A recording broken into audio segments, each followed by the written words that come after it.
Assalamu alaikum and welcome to Perspective. We'll be talking about the Prime Minister's SCO summit visit and of course its ramifications as far as the region is concerned, as far as our relationship, bilateral relations with the countries within are concerned. We'll be talking about his meetings with different state heads and the ramifications of those meetings. Of course, the Prime Minister has met with Tajikistan, President of Tajikistan and Uzbekistan also. He's also met recently with the Russian President, Vladimir Putin, and there has been talk about the possibility of gas pipelines being open between Pakistan and Russia. We'll be talking about that. We'll be talking about his overall visit and its ramifications for Pakistan.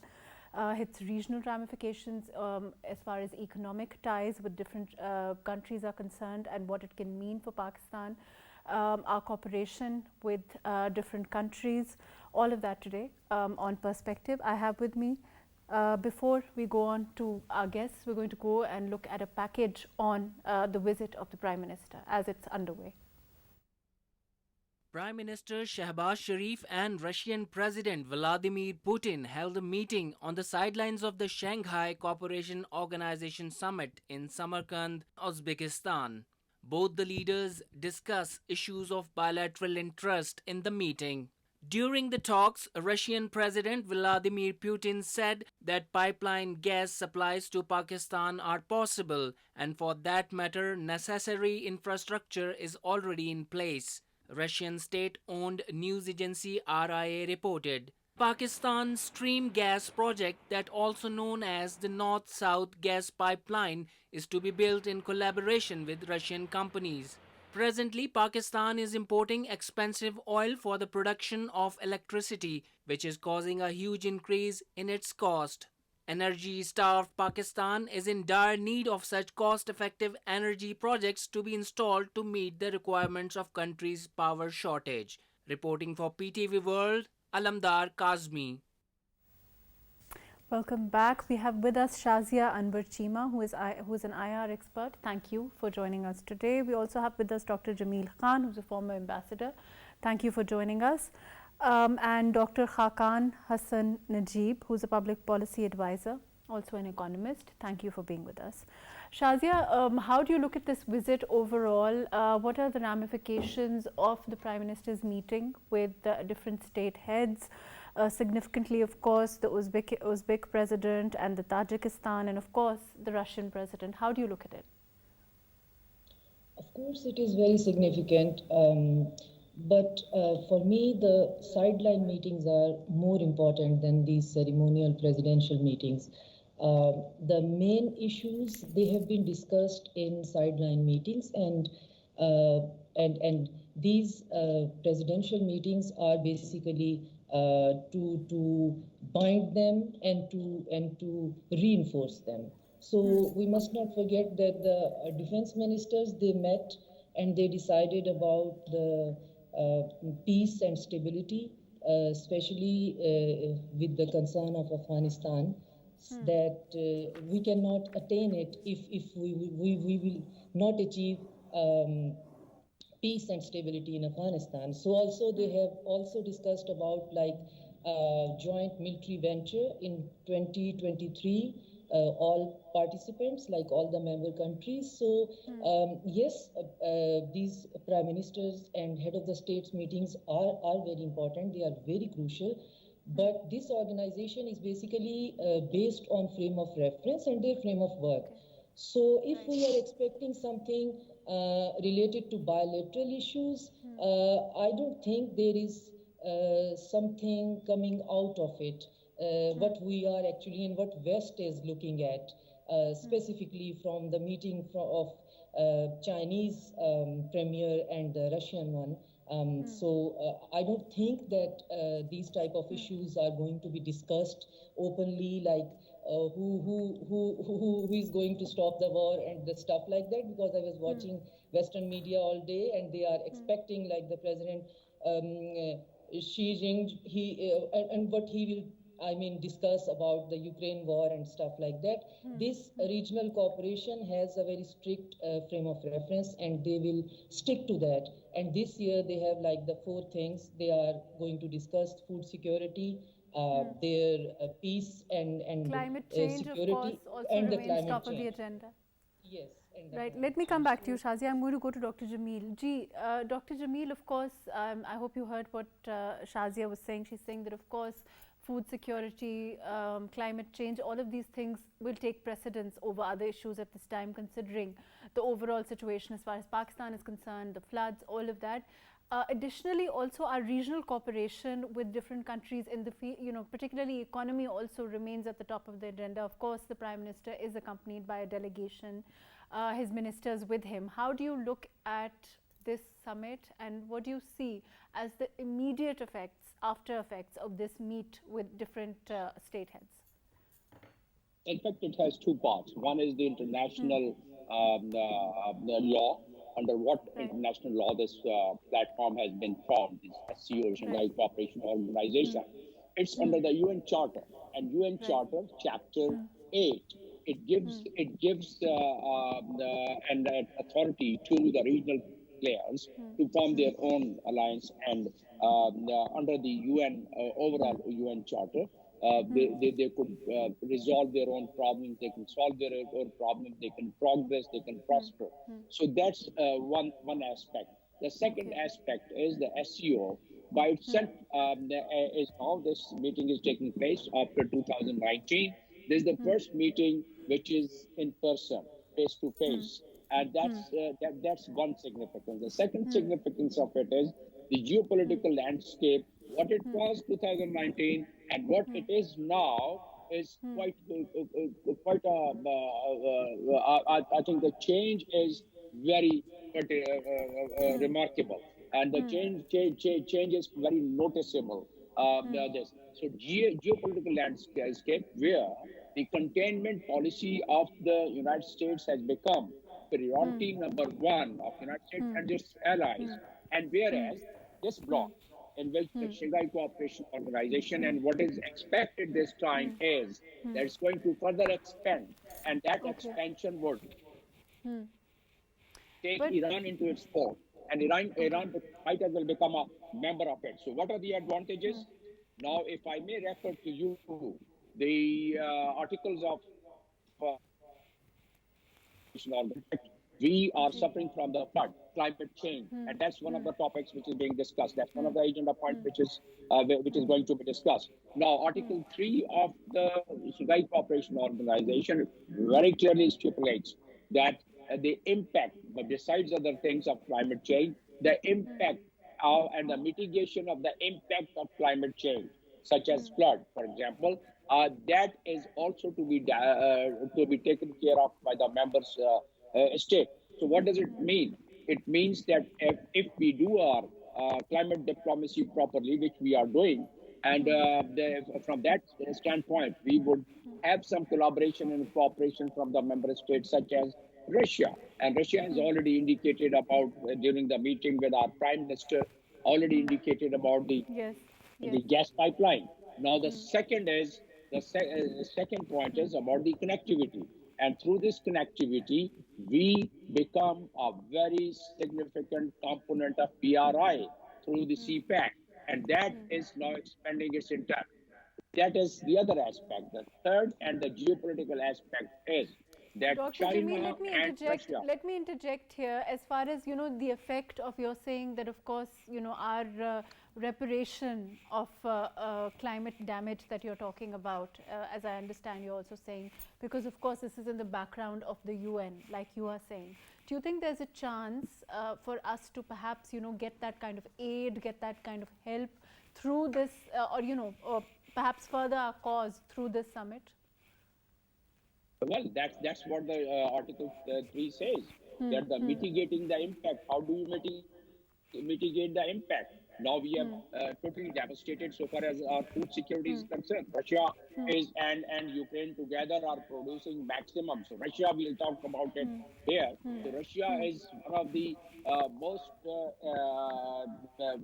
important wheat growing country. And we have a shortage of wheat. You see, even today, 120 rupees per kilo of chakki atta, right? And likewise, the way things are skyrocketing because we don't have those supplies. Medicine. Now medicines are going short supply because of the waterborne problems and the diseases. Jamil So sir, all let me come back to you on that note. Let me go to Dr. Hakan Hassan Najib. Ji, Dr. Hakan, I hope you've been listening to what Dr. Jamil is saying. He's saying that, of course, the UN, particularly with regard to climate damage being on the agenda, also, the concept of reparation which is being talked about. Of course, there's a talk of debt swap also. But I mean, would you go as far as that? Do you think, are we going to be able, of course, the Prime Minister will be talking about all of these significant things. Floods remain on the top of the agenda for the government at this time. How far do you think there are chances of that reparation, that help? Which, of course, we need at this time, direly. Thank you for having me on your show. So let me say something. You have seen that ASEAN, a regional organization, has done very well to support trade, to support economic ties, and security among the regions that it was formed. But if you look at the other organizations, and now let's talk about Shanghai Cooperation Organization. Of course, we wanted it to be a political, economic, and security alliance of 8 nations, historically led by Russia and China. So one of the main agendas should be to realize that economic cooperation, trade, transfer of resources from, especially in this era of shortage of natural gas, electricity, is very important, and it is more important regionally. So I think the first agenda on the table should be how can nations which need these kinds of resources, like Pakistan, for example, benefit from nations like Russia who have a supply.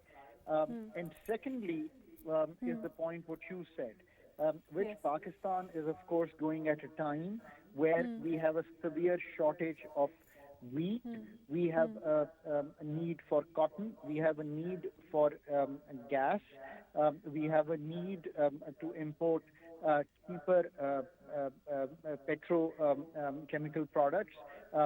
We have a need to engage to export our way out to China. We have a need to transfer what we can from China in terms of going beyond the Belt and Road Initiative, and that is industry which will help us export. So that's the agenda, Pakistan, a comprehensive agenda, floods and beyond, that Pakistan should be putting on the table. And all the right countries are present there. Russia for resources, Iran for resources, China for both building on the Belt and Road Initiative, but also for setting up export industry from Pakistan. So I think that's the kind of bilateral engagement also one would expect. And we've also, when we talk about China particularly, we have recently decided to export from China. So import from China, sorry. So from Iran particularly. As far as Iran is concerned, do you think we can build on that? Because of course, with our economic conditions at this time, that was the need of the hour for this government to take that decision. Do you think that it's possible to build on that as far as bilateral trade between Iran and Pakistan particularly is concerned?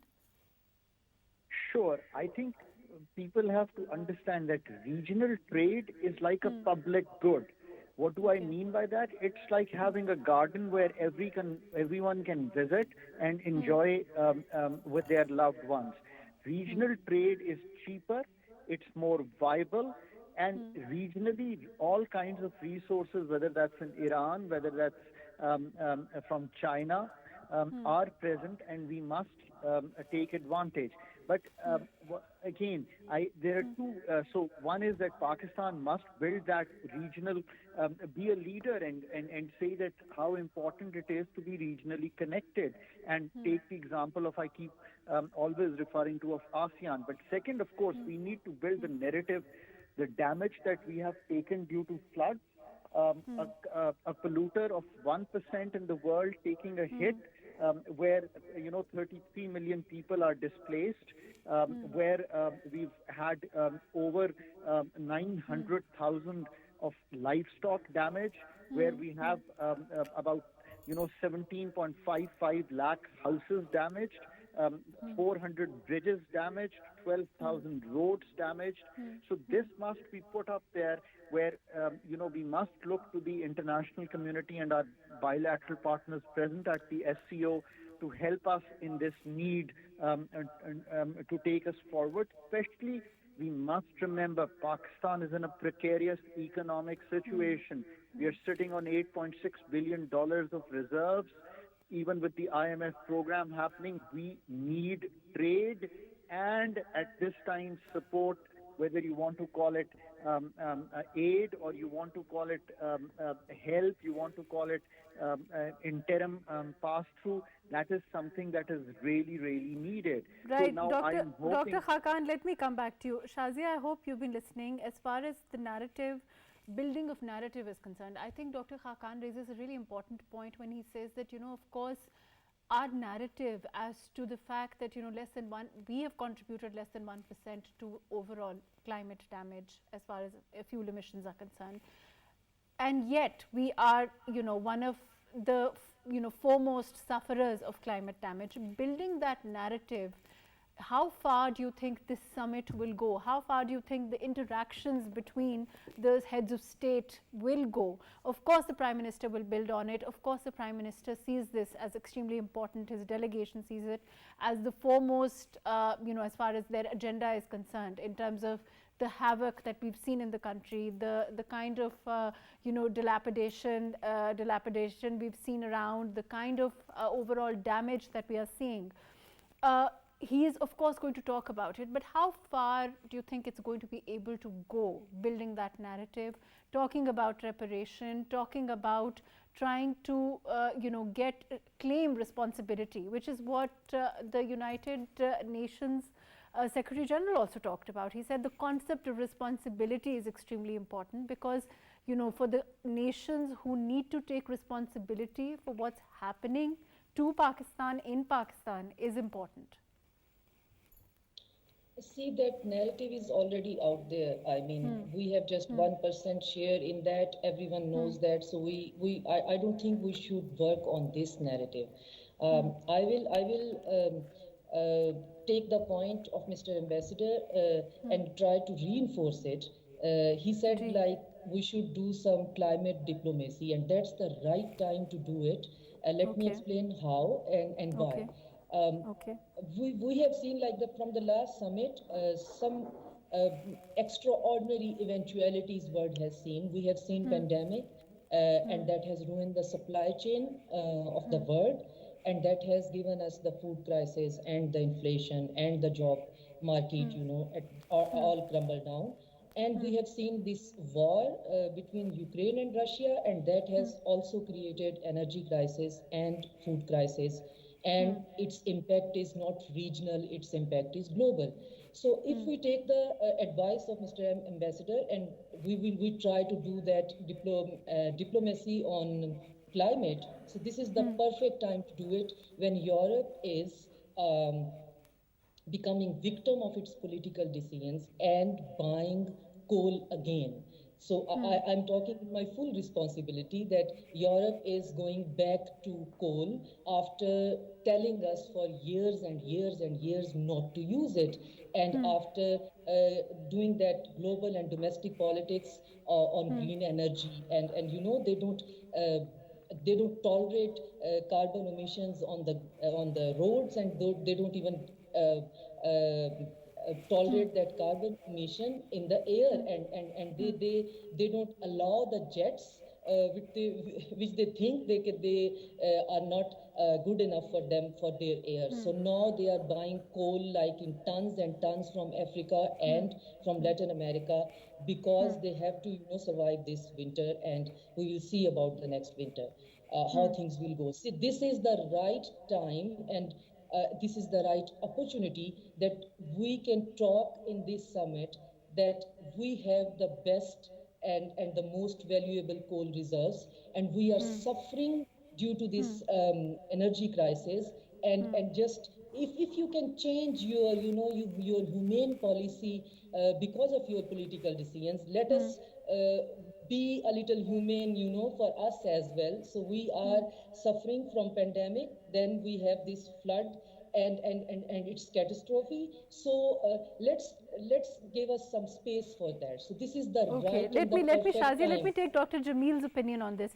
Dr. Jamil, do you agree whether we call it reparation, whether we call it climate diplomacy, which is what Dr. Shazia is saying, whether we talk about the concept of giving back, claiming responsibility, all of those things, whatever we may call it, how far do you think we will go with regard to, particularly I think when she raises a point about the coal reserves, I think it's extremely important. It must be on the agenda, of course. Do you see it having tangible results?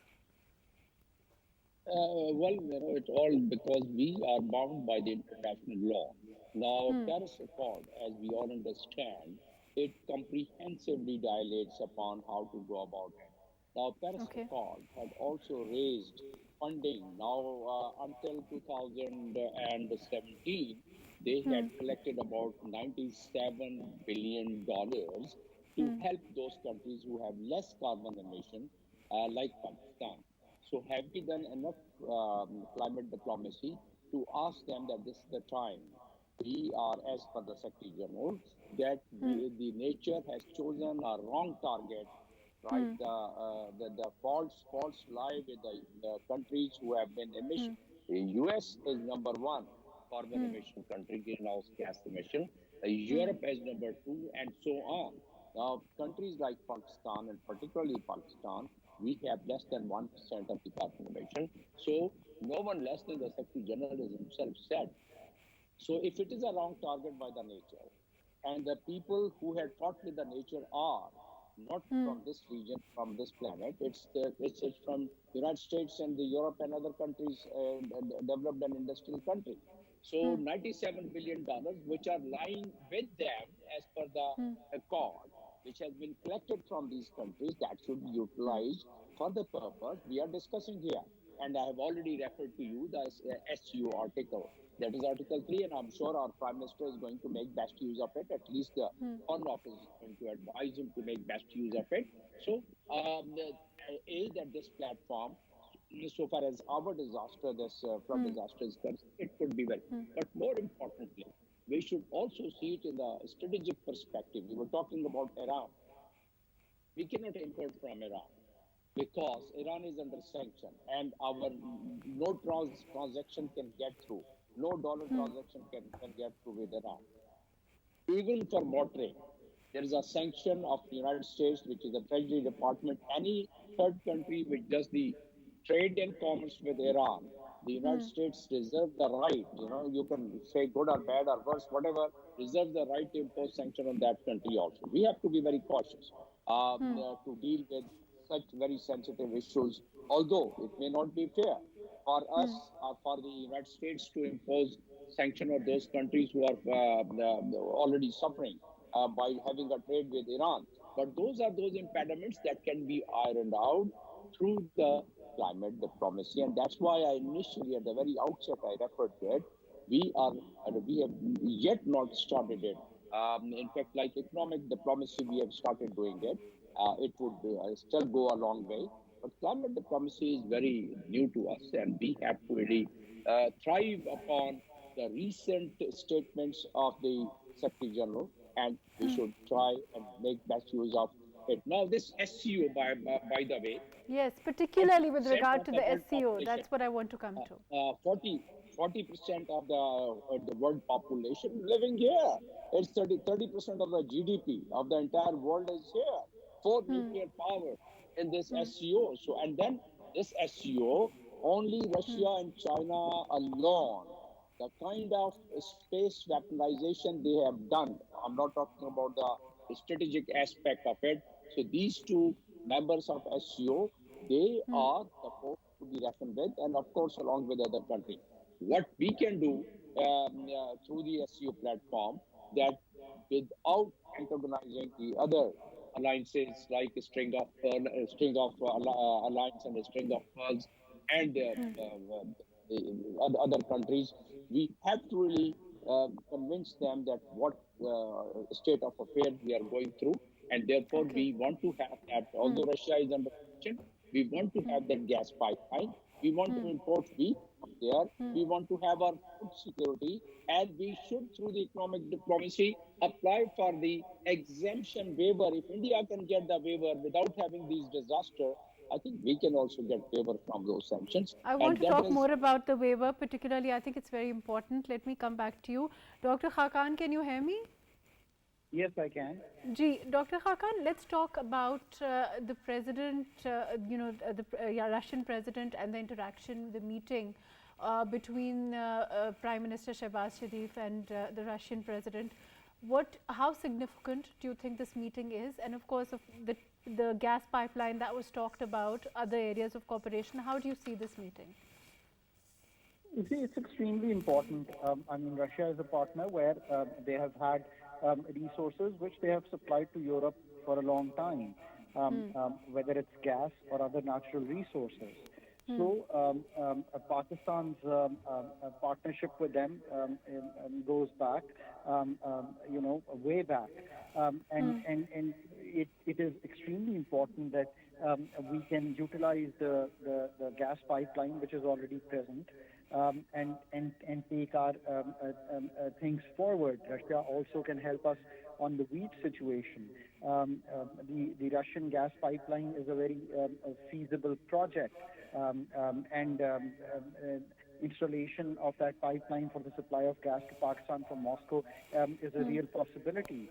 And I think these are the remarks which we are seeing coming through between the meeting of Prime Minister Shehbaz Sharif and Russian President Putin, and that's extremely welcome. As I've always said, Pakistan doesn't have to pick with whom Pakistan has to have a relationship. Pakistan's economic relationship should be broad-based across the board and based on serious our own efforts. interests largely, yes. Our own interest. And that's the beauty of these summits, that they give you a chance to have bilateral meetings on the side. And I think that's a useful thing. But as I keep saying, the narrative of floods is as important as the narrative of getting energy, wheat, and realizing what we are going through and the time period that Pakistan is seeing in terms of its economic, well-being or stability, which is extremely necessary. And so we must look towards some kind of concrete outcomes rather than just good meetings. What do you think? On that point, when you talk about, of course, climate damage, it's a huge issue. And like you're saying, because this summit is happening at this time when Pakistan is undergoing, 1/3 of Pakistan has been underwater, the kind of damage that we've suffered with, of course, with the background of the UN Secretary General's visit also. Do you think that, the concept of isolation, of course, is, after post-COVID, is not there anymore?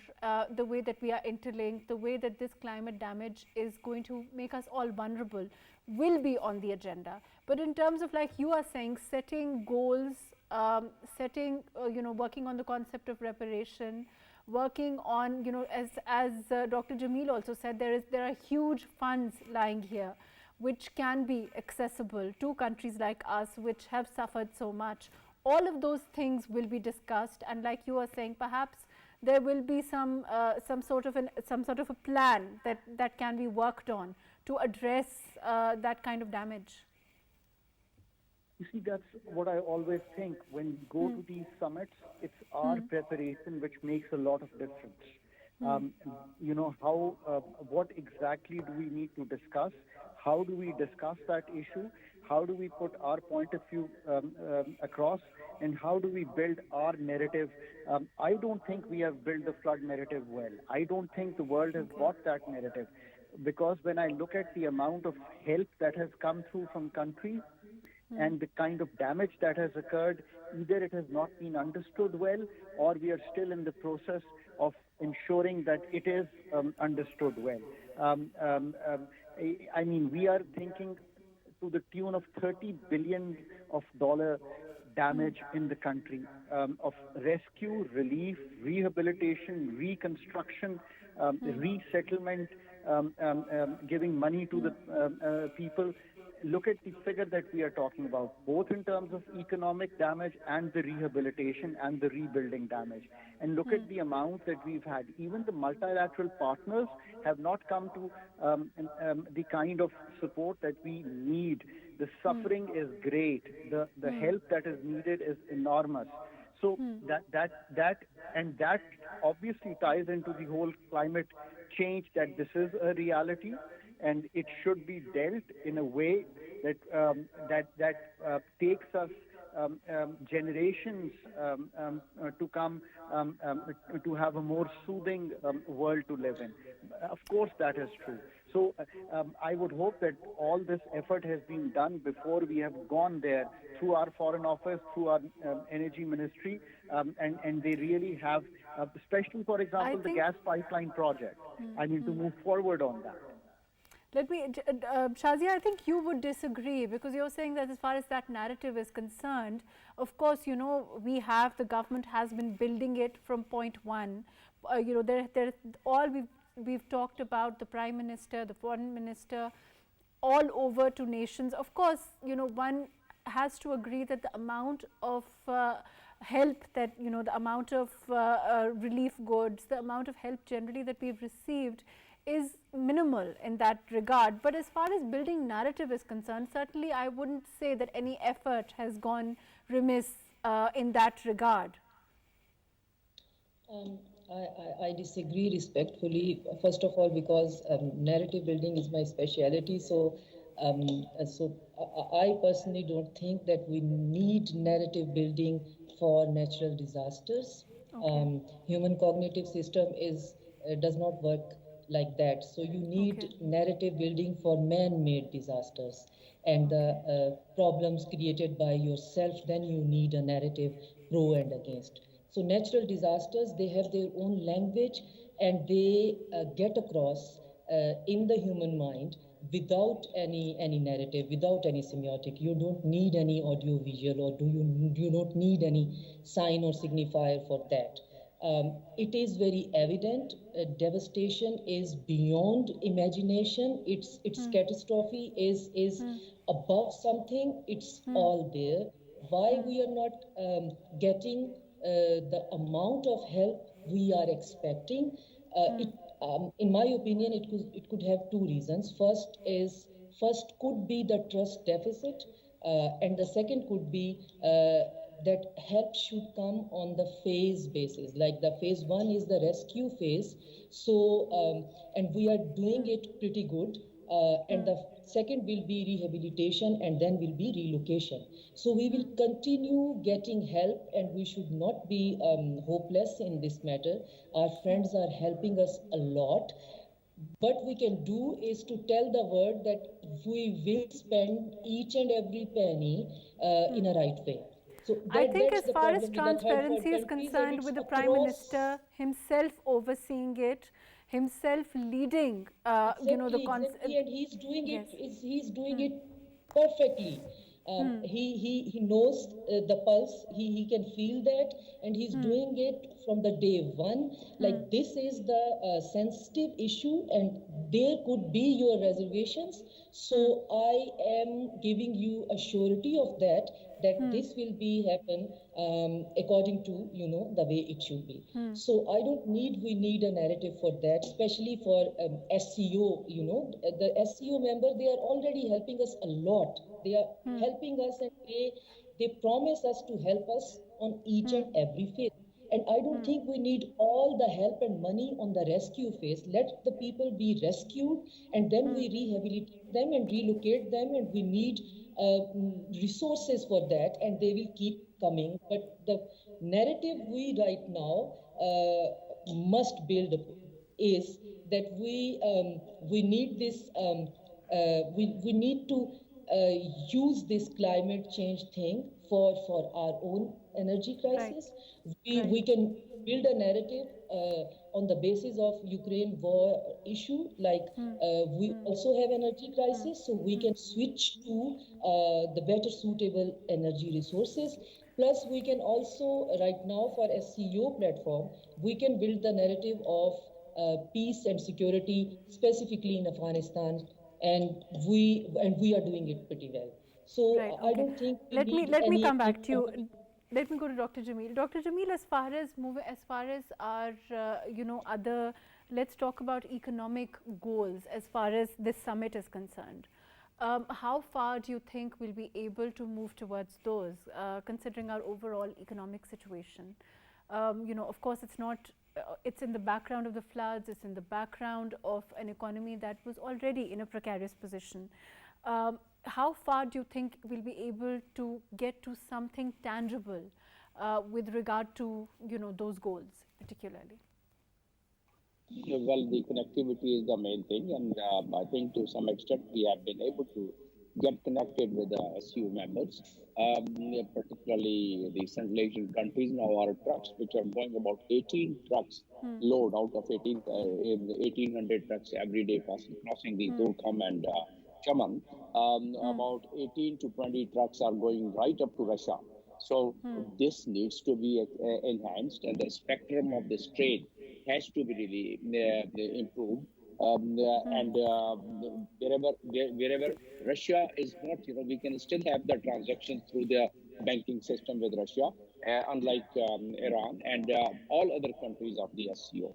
We can go for the trade. India, we have some typical problem with them, but right now what we are having here is about 65% of our goods and services of Indian. It goes to the UAE and they're rebranded and it's again imported into Pakistan. So that's a basically political issue, and we have our principal standpoint on Kashmir. That's why we are in compromising on some of those benefits. But India is also suffering because of this trade. But then coming back to your point, this is an embedded feature in the SCO charter.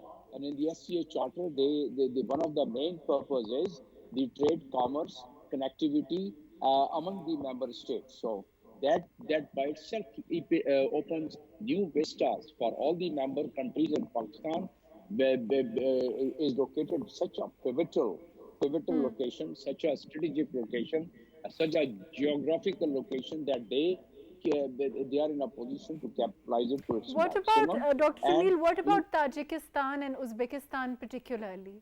Our connectivity with them, our bilateral trade opportunities there, our economic opportunities between these two countries, that's also something that was on the agenda and spoken about. We have our bilateral agreement with it, but we need to really, as I was saying, that we have to really enhance our bilateral trade with all the countries, including Tajikistan, Uzbekistan, and Kyrgyzstan. All these, Kyrgyzstan is not a member, so all these countries we have to enhance that. So and their connectivity, it is getting more improved under the BRI. But even now, we have the connectivity with these countries.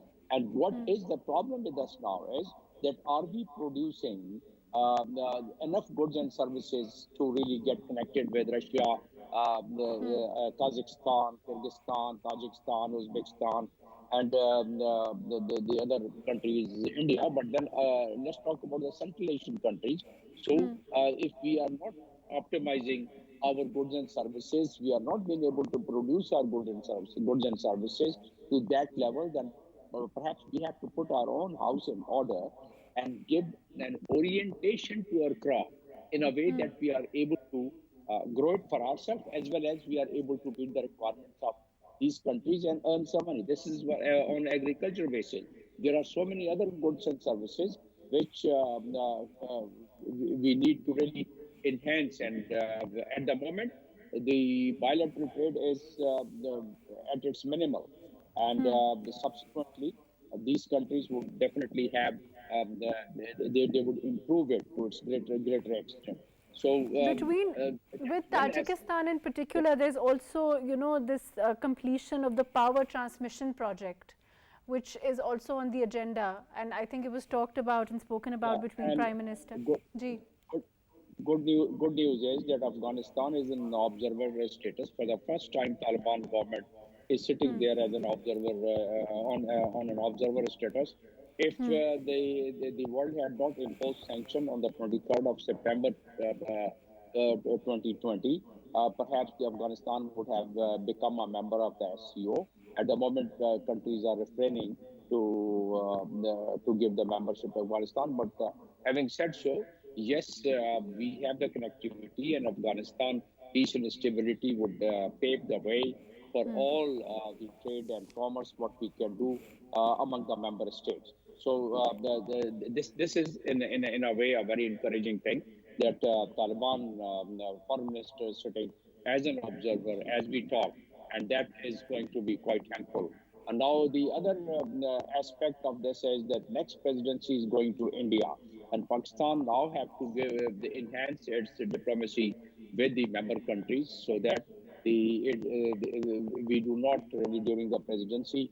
Once it is with India, we should continue growing with the other members, and we ensure Right. that this platform is not Let used me for take any other political Dr. purpose. Khakan's opinion on that. Dr. Khakan, what are your thoughts on the fact that, of course, the presidency will now go to India, and of course, Dr. Jameel is saying that we need to make efforts to increase our diplomacy to be able to foot that change.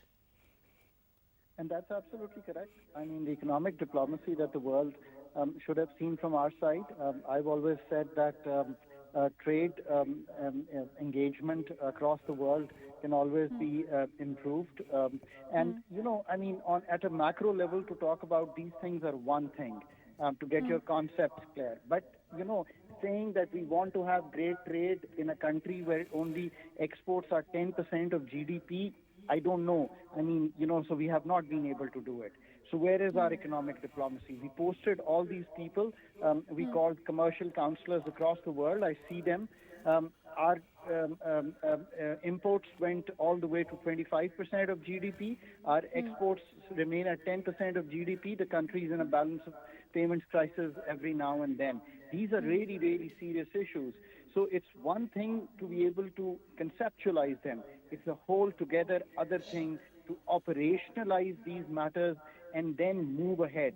The time for Pakistan is much beyond this macro thinking of these matters. It's the operationalization, target settings on economic diplomacy. How much have we produced in every country since the last 5 years? Let's take stock and then move forward. And it's not what we can produce in the world, but what we need. For example, China shifted a lot of industry abroad. Pakistan really did not benefit from that move as Vietnam did or as other countries in South Asia did. So quantifiable targets have to be set on this large, thinking on, yes, we want to do trade, yes, we want to do investment. Investment to GDP in Pakistan is 15%.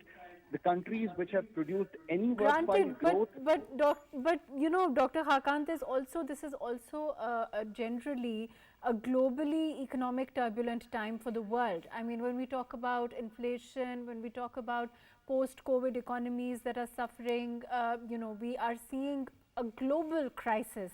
In a sense, of course, we have our own situation as far as economy is concerned. We have our own crisis. There's no denying that, but we have to work with the background of that kind of a world now, right? You're absolutely right. I mean, there is a commodities boom, super cycle that is taking place. The oil went all the way $120 a barrel. Coal went expensive. And so that has to be remembered. But that didn't change the atmosphere where there is a global trade, a growing global trade. Economies have slowed. Inflation has increased, even in the U.S. But Pakistan's share in this overall ball game is what we need to start looking at. Right. On that note, unfortunately, that's all the time that we have. Thank you so much for being with us, Shazia Anwar Cheema. Thank you for joining us. Dr. Jameel Khan, thank you for being with us. Dr. Hakan Hassan Najib, thank you for being with us today. As far as the summit is concerned, this visit is concerned, of course, it's extremely important. The Prime Minister and his team's engagement with the world leaders at this time, of course, trade agreements, the operationalization of them, setting quantifiable targets, all of those things remain on the agenda. Another thing, of course, it's extremely important, climate damage, the reparation two countries like Pakistan, food security, which are the first and foremost points on the agenda, are things that the Prime Minister and his team are going to be talking about, are going to be tackling.